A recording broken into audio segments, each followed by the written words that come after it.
पहलगाम हमले के बाद कांग्रेस पार्टी समेत विपक्ष मोदी सरकार से इंटेलिजेंस फेल्योर के लिए सवाल पूछ रहा था। कांग्रेस पार्टी के कद्दावर नेता व पूर्व केंद्रीय मंत्री ने एक बयान दिया। शशि थरूर ने कहा, हमें केवल उन हमलों के बारे में पता चलता है जिन्हें हम विफल करने में असफल रहे। ये किसी भी देश में सामान्य बात है। कांग्रेस सांसद शशि थरूर ने इजरायल का उदाहरण देते हुए कहा कि किसी भी देश के पास फुल प्रूफ इंटेलिजेंस नहीं होता है। मोदी सरकार को क्लीन चिट देने वाले उनके इस बयान से उनकी ही पार्टी कांग्रेस में खलबली मच गई। कांग्रेस पार्टी के कई नेताओं ने शशि थरूर की खुलेआम विरोध किया।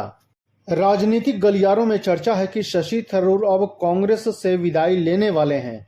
2 दिन पहले पूर्व केंद्रीय मंत्री शशि थरूर ने एक बार फिर इशारा कर दिया कि उनका पार्टी आलाकमान से मनमुटाव है, जिस पर उपचुनाव के नतीजों के बाद चर्चा करेंगे। फिर मोदी सरकार ने पाकिस्तान में आतंकियों के गढ़ में ऑपरेशन सिंदूर चलाया। कूटनीतिक पहल करते हुए मोदी सरकार ने 59 सदस्यों वाले 7 प्रतिनिधि मंडल को विश्व के 33 देशों में भेजा। इनमें से एक प्रतिनिधि मंडल की अगुवाई कांग्रेस के कद्दावर नेता शशि थरूर को दी गई। मोदी सरकार के इस फैसले से फिर विवाद शुरू हुआ। कांग्रेस ने प्रतिनिधि मंडल के लिए पूर्व केंद्रीय मंत्री आनंद शर्मा, सैयद नासिर हुसैन, लोकसभा में उपनेता गौरव गोगोई, पंजाब कांग्रेस अध्यक्ष अमरिंदर राजा सिंह वाडिंग का नाम भेजा।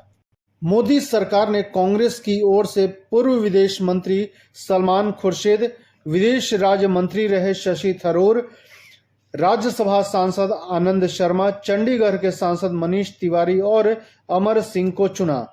इस लिस्ट में 4 नाम ऐसे थे जिसे कांग्रेस पार्टी ने नॉमिनेट नहीं किया था। सलमान खुर्शीद और मनीष तिवारी पार्टी आलाकमान की मंशा के विपरीत भी प्रतिनिधि मंडल का हिस्सा बने, मगर विवाद शशि थरूर को लेकर अधिक हुआ, जिन्हें 5 देशों में सांसदों के प्रतिनिधि मंडल का नेतृत्व किया। पूर्व केंद्रीय मंत्री शशि थरूर ने बताया कि जिन्होंने यह फैसला राष्ट्रीय हित में लिया है। अपने इस बयान के बाद शशि थरूर एक बार फिर अपनी ही पार्टी के नेताओं के निशाने पर आ गए। कांग्रेस नेता जयराम रमेश ने सांसदों की लिस्ट पर आपत्ति जताते हुए शशि थरूर को निशाने पर लिया। जयराम रमेश ने एक पोस्ट में तंज कसते हुए लिखा कि कांग्रेस में होना और कांग्रेस का होना दोनों में काफी अंतर है। कांग्रेस नेता उदित राज ने शशि थरूर को भाजपा का सुपर प्रवक्ता बता दिया। पूर्व केंद्रीय मंत्री शशि थरूर और पार्टी आलाकमान के बीच तनाव बयानबाजी से खत्म नहीं हुआ। केरल के नीलांबूर विधानसभा उपचुनाव में शशि थरूर प्रचार के लिए नहीं गए। शशि थरूर को पार्टी ने प्रचार के लिए बुलाया भी नहीं। हालांकि केरल कांग्रेस ने उनके आरोपों का खंडन किया है। पूर्व प्रधानमंत्री मनमोहन सिंह की सरकार में राज्य मंत्री रहे शशि थरूर केरल के तिरुवनंतपुरम से 2009 से लगातार जीत रहे हैं। जब इस बारे में शशि थरूर से पूछा गया तो उन्होंने साफ तौर पर कहा कि कांग्रेस आलाकमान से मेरे मतभेद हैं। वह उपचुनाव के नतीजों के बाद पार्टी के नेताओं से बात करेंगे। यह भी तय है कि कांग्रेस आलाकमान शशि थरूर की मांगों पर सहानुभूति से विचार करने के मूड में नहीं है। 23 जून को केरल के नीलांबूर समेत विधानसभा उपचुनाव के रिजल्ट आ रहे हैं। इसके बाद तय हो जाएगा कि शशि थरूर कौन सा पासा चलेंगे। राजनीतिक जानकारों का कहना है कि शशि थरूर और गांधी परिवार के रिश्ते 2020 से खराब होने लगे थे।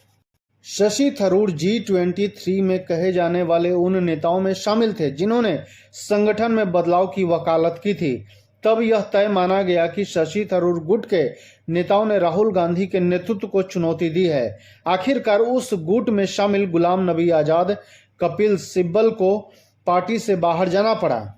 मनीष तिवारी और शशि थरूर जैसे नेता पार्टी से साइडलाइन किए गए। शशि थरूर ने केरल के प्रदेश अध्यक्ष की दावेदारी की, जिसे पार्टी आलाकमान ने इनकार कर दिया। आपको बता दें, अगले वर्ष 2026 मई में केरल विधानसभा चुनाव होने हैं। यह शशि थरूर के लिए आखिरी मौके जैसा है। अगर वह प्रदेश में अपना कद हासिल करने में चूक गए तो कांग्रेस के भीतर उनकी आखिरी पारी होगी। दूसरी ओर केरल में पहली बार एंट्री करने वाले भाजपा ऐसे चेहरे की तलाश कर रही है जो विधानसभा चुनाव में पार्टी का नेतृत्व कर सके। इसके लिए शशि थरूर उपयोगी साबित हो सकते हैं। विधानसभा चुनाव में अगर भाजपा का वोट प्रतिशत और सीट बढ़ाने में सफल होते हैं तो भाजपा उन्हें हिमंत बिस्वा शर्मा और माणिक सरकार जैसा उपहार दे सकती है। धन्यवाद।